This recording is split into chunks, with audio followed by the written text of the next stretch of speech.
Hey, welcome back to the Nashville. I'm sorry, the Kingdom Message. Getting ready to share another uh, podcast that I have, but I'm on the right one, Kingdom Message. Thank you for showing up. My name is Mr. Gooch. I am your host. Let's get right into it. So, I know a lot of people talk about uh, wanting to get closer to God, wanting to get closer to God. The closer you get, sometimes the uglier it gets.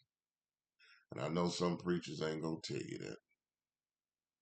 They rather you go to church and they pump you up and you scream and holler and jump all over the place and feel good and go home and eat your turnip greens and your neck bones and your whatever else you eating, and Monday morning you wake up and you back depressed. No, they ain't gonna tell you that. They're not gonna let you walk out that door with a message like this. But I come to tell you, the closer you want to get to God, sometimes the uglier it gets. Because when you go out, well, when you start out, when you tell God, I want to get closer, I want to get closer to you, you better believe you're going to have to go through something. Better believe it. I don't care how much money you got, how much wealth you got. I don't care, you know, what color you are. I don't care. The closer you get to God, the closer you walk with God, the harder it's going to get. And nope, we don't go through the same thing. There's there's some people walking with God now. I wouldn't dare walk in they shoes. I wouldn't want to dare walk in their shoes. What they're going, I have to just deal with what I'm going through.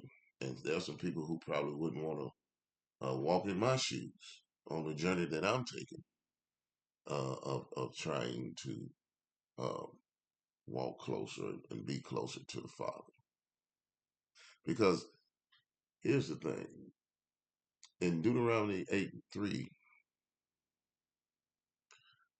God told the Israelites that He took them through the test. He tested them to test their heart. So you're going to go through a test. You're going to go through a test. You're going to go through a test. Like I said, I don't care how much money, how much wealth, how much riches. I don't care what color you are. I don't care what your circumstances is. If you tell God, I want to walk closer with you, I want to get closer with you, you're going to go through something. Let's look at Abraham. Abraham, according to the scriptures, Abraham was considered a friend of God. He was considered God's friend. But when you take the journey, when you look at Abraham's journey, you see that God just didn't pick him just to be a friend. I mean, even though God picked him, what I'm saying is it wasn't no happy go lucky thing for Abraham. God took him to probably one of his most, um, his probably his worst test in his life. He told Abraham to take his own son's life. And I gotta believe that God had tested Abraham before that, or many times before that, for Abraham to tell his son God was going to provide a sacrifice. And I'm kind of jumping over the story a little bit. His son says, "Well, where's the sacrifice?" Abraham already knew that God said for him to sacrifice his son. He didn't say that, but he said that God is going to provide the sacrifice. It took a lot for Abraham to get to that point. It took a lot. You know, sometimes God will take us to the edge of the mountain. He would take us to the edge of the mountain where when we look on our right side or left side, we look in front of us, we look behind us, there's no hope. There's no way out. And then God says, jump. God says, jump. When God says jump, what you gonna do? And I know some of you religious folk, y'all gonna be, oh, when God says jump, I'm gonna jump. Yeah. I'm probably gonna be scared out my mind if he tell me to jump. But when God tells you to jump, what that really means is, I want you to trust me all the way till the end. I won't even when it looks bad. I don't care how bad it gets. I want you to be able to trust me till the end. I want you to do that. I want you to get to the point where you can trust me all the way till the end of your test. Scripture says that God is a rewarder to those who diligently seek him. He is a rewarder to those who diligently seek him. We'll never experience God's reward if we don't trust him in our worst time, if we don't trust him to the end of the process. A lot of us lay down before the end of the process. A lot of us will turn back before the end of the process. You know, the children of Israel, there were several times they wanted to change, they wanted to turn back and go back to Egypt. Several times. But because the first that one generation, God had to just get rid of them. But because of they stuck it out for 40 years, they ended up in a land full of milk and honey. They eventually landed in the land where everything was provided for them. Yeah. And a lot of us give up before the test is over. And all God said, you want to get close to me. You want me to trust. You shouldn't have no problem trusting me. But if you want me to trust you, I gotta trust you too. This is a this is a two-way street. I want you to trust me. I want to be able to trust you. So I gotta test you. And we have to go all the way, trust God all the way to the end of our process, of our testing. Now, me sitting here saying that sounds easier. Now, again, I'm not, trust me, I am one to, you know, I'm going through a journey now and I'm ready. I want to give up. I mean, man. I, but every turn, every time I get to a turn, every time I get to a turn, and it looks like I can't make the turn, God provides a way for me to make the turn. I have to say that. I have to say that. I don't know what lies ahead of me when I finish this process. I have no idea,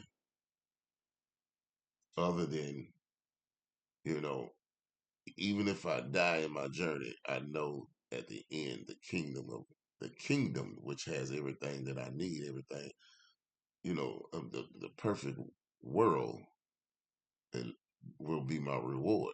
But if I make it on this earth, I don't know what my reward is going to be. I can't wait to see. I can't wait to see. But I just hope that I encourage somebody today, because I know somebody out there. There's somebody out there. You're walking with God. You love God. You're walking with God. You want to be close to God. You want to be considered a friend of God. And I know He's taking you through something, you know? And sometimes when you're walking with God, man, I tell you, man, He'll knock you down. He'll knock you down. And you ain't gonna want to get up. Yeah. And see, a lot of times when we get knocked down, we blame it on Satan. It ain't Satan, it's God. A lot of times it's God. See, what happens is when God knocks you down, you get back up and keep on walking. When God knocks you down again, you get up, you keep on walking. When God knocks you down again, you just keep on getting up and keep on, just keep following Him. That's what He does. See, I used to do that to my babies, my two babies, when they were babies, before they could even talk. They would be following me around the house, and I'll push them back a little bit. Sometimes I not push them down a little bit, and as if I didn't want them to follow me, and they would get up crying or whatever, and continue to try to follow me because they wanted that affection, they wanted my love, and I would push them back again, and they would fall down, and they would get back up and run towards me and try to chase me down, whatever, and then finally I turn around, pick them up, and show them that hey, I was just playing, just give them the biggest hug and the biggest kiss and all that good stuff, you know. And even today, my kids, even though they doing their thing, they trying to make it on their own. When something pops up and they need some help, or they need, whether it's working on the car, whatever car broke down, car, whatever, some whatever, I'm the first phone call. I'm the first phone call before they call in. And I might not be able to fix or do whatever they need to do, but I always try to guide them in the right direction. Hey, why don't you call so and so, or you let me call my boy, and I get him to get over there and look at it. But they always trust, whatever whichever direction I try to point them in. But a lot of times God will knock you down when you're following Him, and He'll knock you down many a time. And it's not Satan. Stop blaming it on Satan. Amen. So I just want to encourage somebody. This is not a shouting message. This is not a shouting message. This is not I'm not looking for you to get emotional over this or whatever. I'm just trying to teach you, give you, some good word. You know what I'm saying? Some good food for the day, spiritual food for the day, because we all need this. We all want to walk with God. But I'm telling you, the walk with God is not easy. It's not easy. But I'm telling you, in order to pass the test, that you're going to have along the way of walking with God. When you get to the end of the mountain, you have to trust God through it all. To you, at the, you have to trust God all the way to the end of your journey. Excuse me. If he knocks you down, get up, keep following. If he knocks you down, get up, keep following. All right. Thank you for listening to the Kingdom Message. God bless you. I'll see you on the next one.